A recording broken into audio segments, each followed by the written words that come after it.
They don't tell you how quiet the house becomes after 60. The children are gone, the years of rushing to work and juggling schedules are over, and suddenly there is nothing but silence between the walls. For some, that silence feels peaceful. For others, it feels like a weight pressing down on the chest, a reminder that the life you thought you had built together is not as solid as it once seemed. Many couples are shocked to discover that the hardest years of marriage are not the early ones, but the later ones, when retirement strips away the distractions and forces you to face each other as you truly are. Divorce after 60 has become so common that sociologists gave it a name, the gray divorce revolution. Decades together no longer guarantee safety. Couples who walked through storms and raised children are walking away from each other in their 60s, 70s, even their 80s. And the reasons are rarely dramatic. More often, it is not betrayal, but boredom. Not infidelity, but distance. Not abuse, but silence. Years of small criticisms, of words left unsaid, of tiny hurts that were never healed begin to pile up until the weight is too heavy to carry. And so, two people who once promised forever now find themselves staring at paperwork that ends everything. The impact is devastating. At 60, 70, or beyond, divorce is not the same as it is at 30. At 30, you can start over, build again, maybe even remarry and begin anew. At 60, you face it differently. Retirement accounts must be split, health insurance becomes a nightmare, loneliness creeps in during long evenings. A man who thought he would grow old with his wife now eats dinner alone at a kitchen table too large for one. A woman who thought her husband would be by her side through her final years now finds herself making doctor's appointments alone. The pain is not only emotional, but practical, financial, and deeply physical. Studies show that the financial cost of divorce after 60 can wipe out decades of savings. Two retirements become one, pensions are divided, homes are sold. What was once enough for two people living together becomes barely enough when split in half.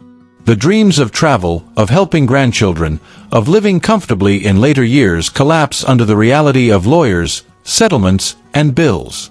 And yet, many choose it because they no longer see another way forward. They say, "I would rather live alone in peace than live together in misery." But loneliness in later years is its own heavy burden. The first weeks of freedom may feel like a relief, but as months pass, the silence becomes louder. Holidays become harder. Birthdays arrive without a card from the person who once knew you better than anyone else.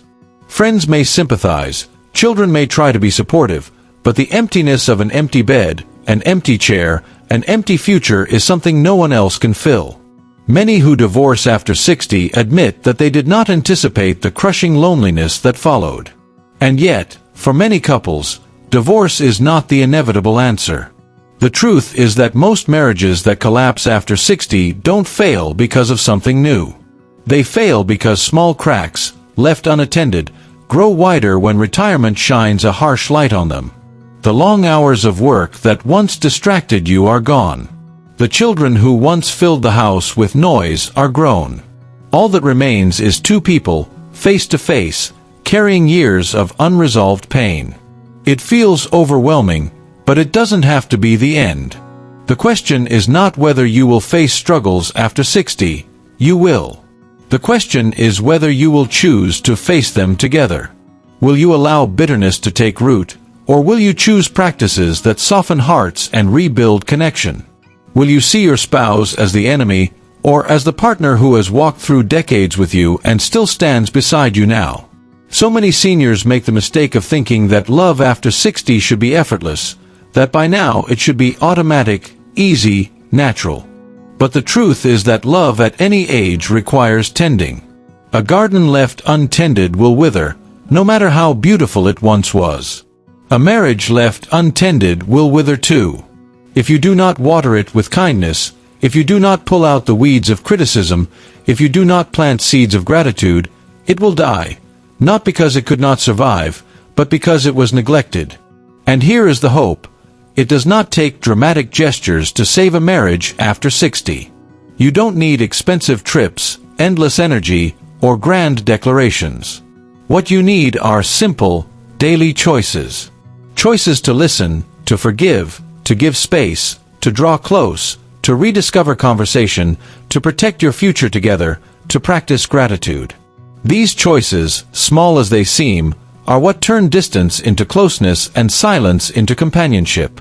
Perhaps you are sitting in your living room right now, your spouse across from you, the television flickering in the background, and you realize you haven't really spoken in weeks. Perhaps you feel irritation at every small thing they do, the way they chew, the way they breathe, the way they sit in your chair. Perhaps you wonder, quietly, if you would be happier alone. You are not the only one who has thought this. Thousands of men and women your age are thinking the same.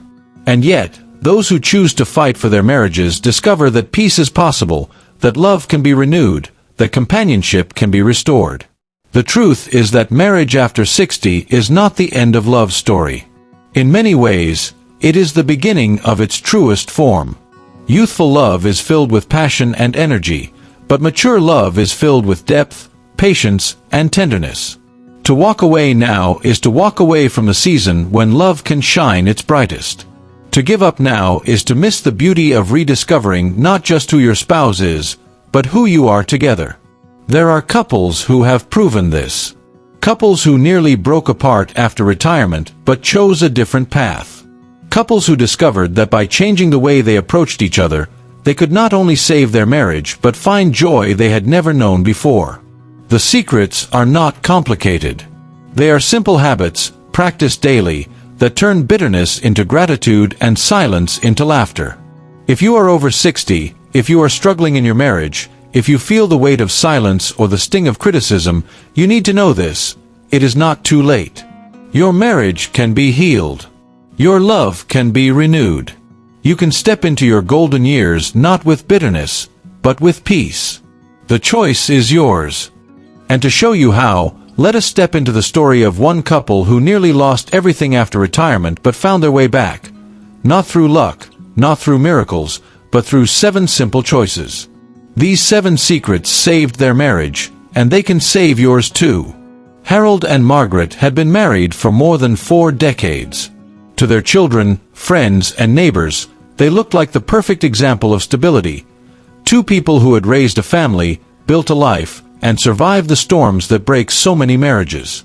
They had been side by side through the years of paying mortgages, tending sick children, stretching a small income, and celebrating milestones. They were present at birthdays, weddings, and the births of grandchildren. Yet when Harold retired at 68, their marriage began to crack under the weight of too much silence and too many unspoken resentments. Without the rhythm of work and children, they found themselves lost in a quiet house, face to face, but not sure how to live together anymore. What saved them were 7 simple but powerful lessons, secrets that helped them rediscover love after 60. Secret 1. Redefine companionship. When Harold first retired, Margaret felt suffocated.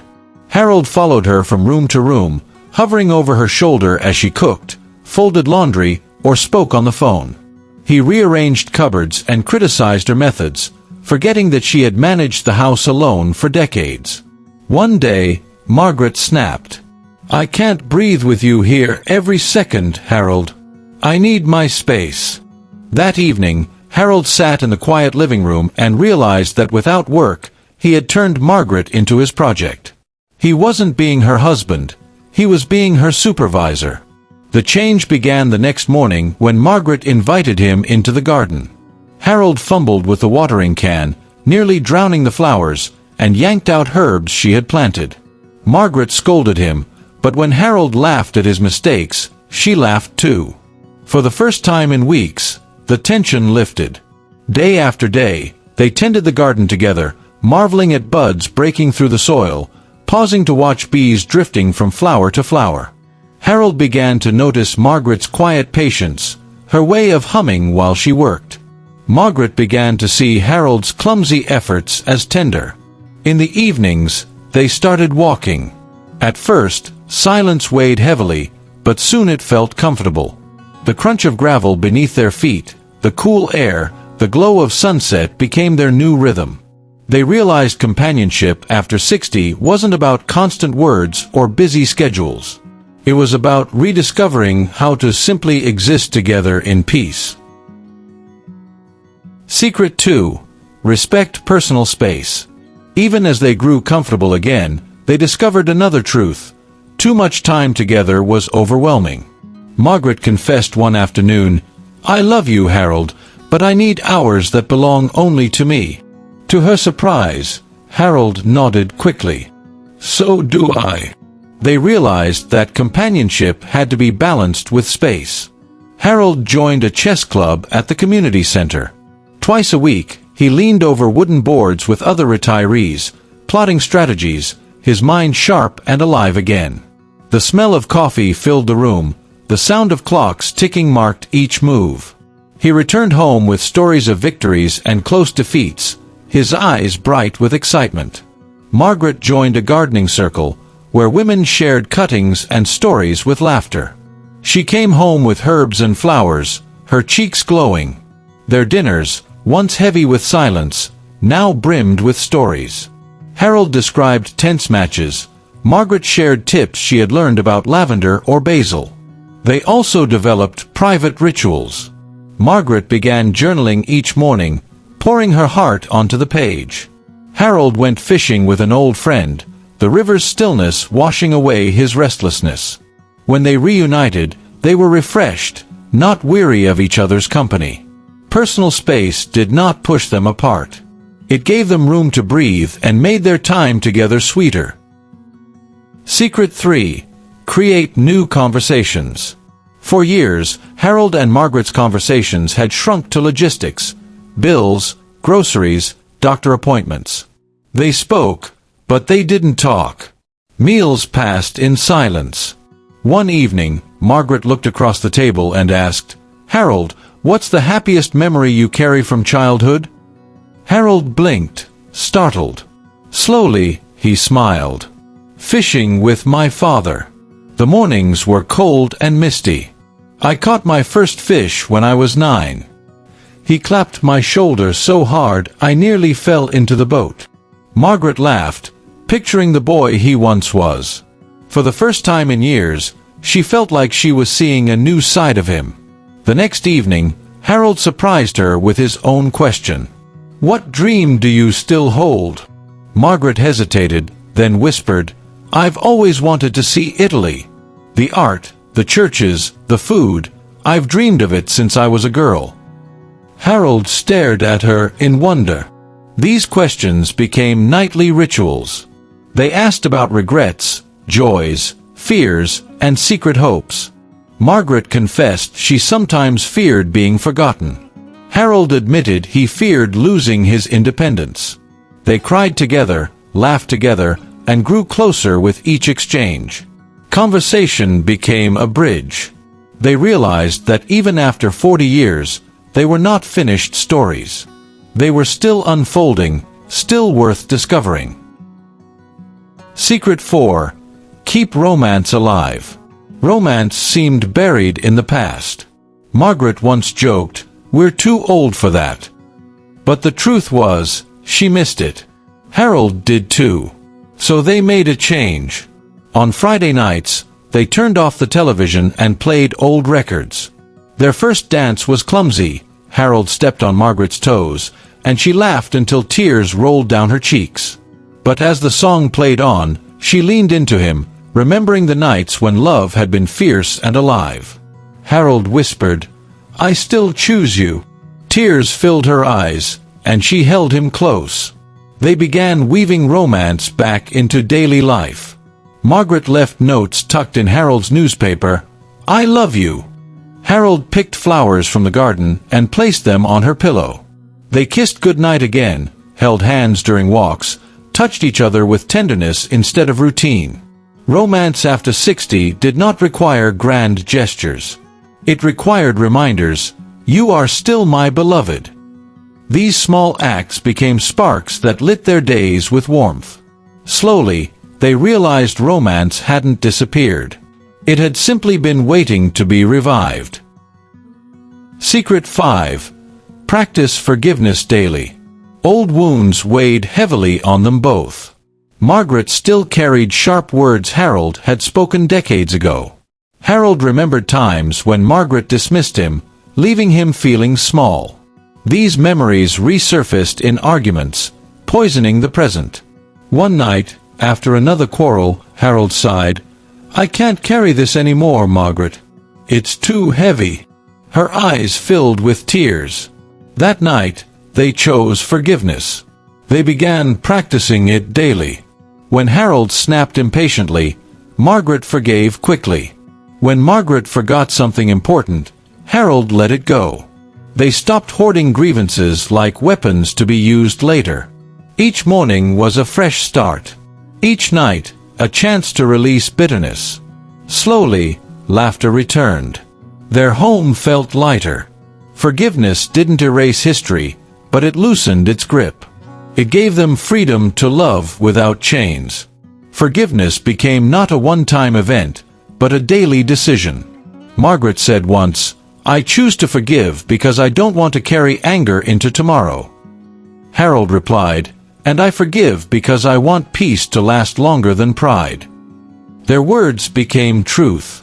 Forgiveness made space for joy to return. Secret 6. Protect your finances together. Money was another battlefield. Harold wanted to give generously to grandchildren. Margaret feared medical bills. Their arguments about money left them tense, silent, wounded. Finally, they decided to face it together. They spread papers across the kitchen table: pensions, savings, expenses. At first, tension filled the air. But as they talked, something shifted. They built a budget, set limits, and decided together what they could safely share. Transparency brought relief. Margaret no longer feared Harold's generosity would leave them vulnerable. Harold no longer felt Margaret's caution was mistrust. They became allies again, united in protecting their future.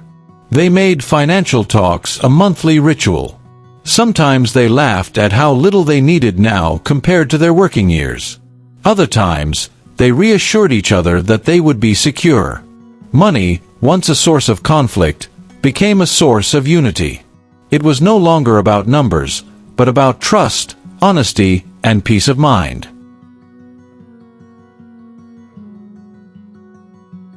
Secret 7. Focus on gratitude, not criticism. For years, their home had echoed with small criticisms. Harold nagged about lights left on. Margaret scolded him for dishes. These words chipped away at affection. So they began a new habit. Each evening, they named one thing they were grateful for. At first, it was simple: "Thank you for dinner." "Thank you for walking with me." But soon, gratitude deepened. Harold thanked Margaret for sacrifices she made decades ago. Margaret thanked Harold for years of labor that provided for their family. The atmosphere of their home shifted. Criticism faded. Gratitude grew. Harold noticed Margaret smiling more often. Margaret saw Harold's gentleness return. Their marriage, once brittle, grew tender again. Gratitude became their new language. It replaced tension with kindness, distance with closeness. And as days turned into weeks, their home once again felt warm. Harold and Margaret's marriage could have ended in silence and distance. But through companionship, space, conversations, romance, forgiveness, financial unity, and gratitude, they rebuilt it.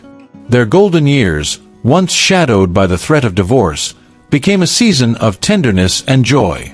Their story proves that divorce after 60 is not inevitable.